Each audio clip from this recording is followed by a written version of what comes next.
Well, damn, I'm hella late to the party. Oh well, roll the intro.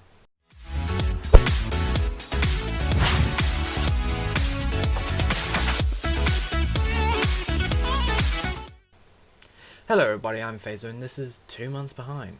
I wonder if I can backdate this. Let me get my lawyer. Don't tumble my rocks! Okay, apparently not. Moving on. This May 2017, a 4-episode Steven Bomb introduced us to some new homeworld gems, namely Aquamarine, talk bitch if you ask me, and Topaz. In this video I'll cover episode 1 of season 5 and the last 2 episodes of season 4, just so I can get some wider ground.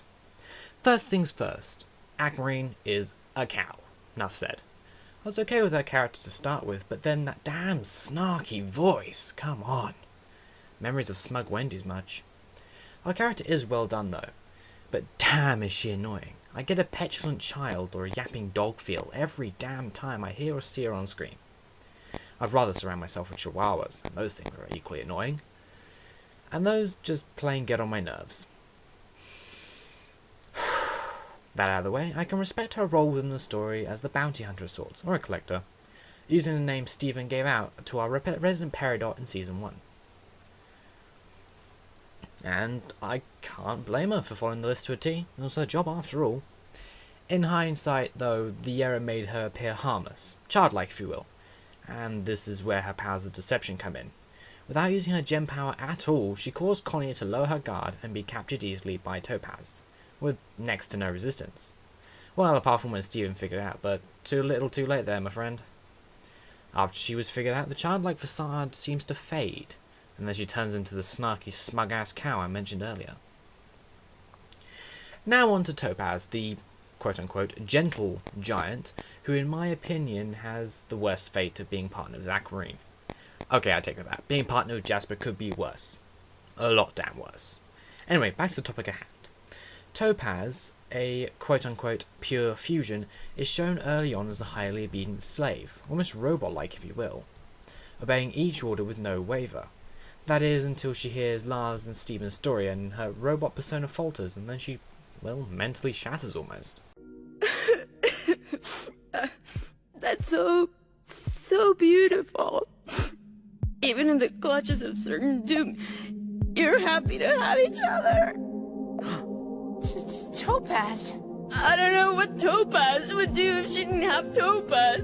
I've always wanted to tell me how I'm helping me through this, but there's always someone between us. And while she is crying, Steven speaks to her as if she's human, an individual. Topaz's semi-breakdown, best way I can put it I'm afraid, shows for a small period of time the actual character behind the stone face.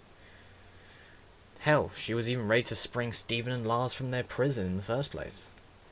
This made me think, maybe the regimentation on Homeworld was weakening and allowing individuality to show a little more. Referring back to the episodes The Zoo and That Will Be All gave me a different theory, that gems who spend time around humans seem to gather a little more emotion than those who permanently reside on Homeworld. But unfortunately this is where my theory breaks a little.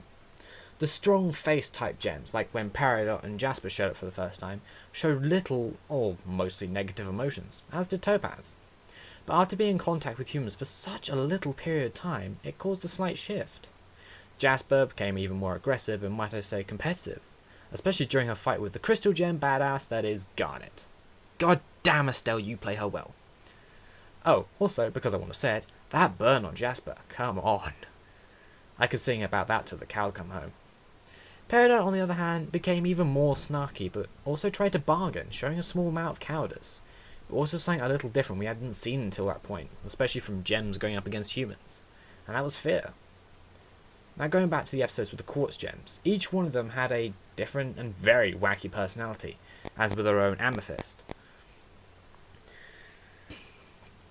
In Topaz's case, this could apply, but with the really short amount of time she spent with humans, it didn't make much sense until you remember that she had contact with quite a few different ones, and they all expressing a lot of emotion.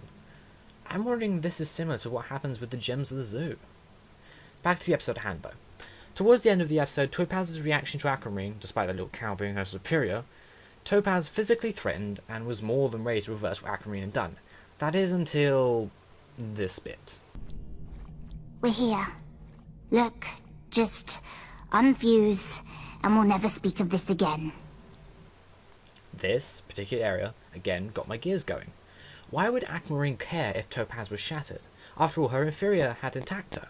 Once again, the question springs to mind. Did the humans rub off on her, perhaps? At this point in time, I would most likely say yes. Aquamarine showed at least some sort of care towards Topaz, but unfortunately, that's the last we've seen of those gems so far, which, as much as I dislike Aquamarine, I wouldn't mind seeing how they develop her further. As for Topaz, I would love, L-O-V-E, to see how they could continue with this type of gem. So far, this is the end of part 1. Next time I'll be covering the zircons and the whole trial, and trust me, I have a lot to say about that. Anyway, that's all for now. I've been Phaser, you've been amazing, thank you for watching, and keep the train going. Peace!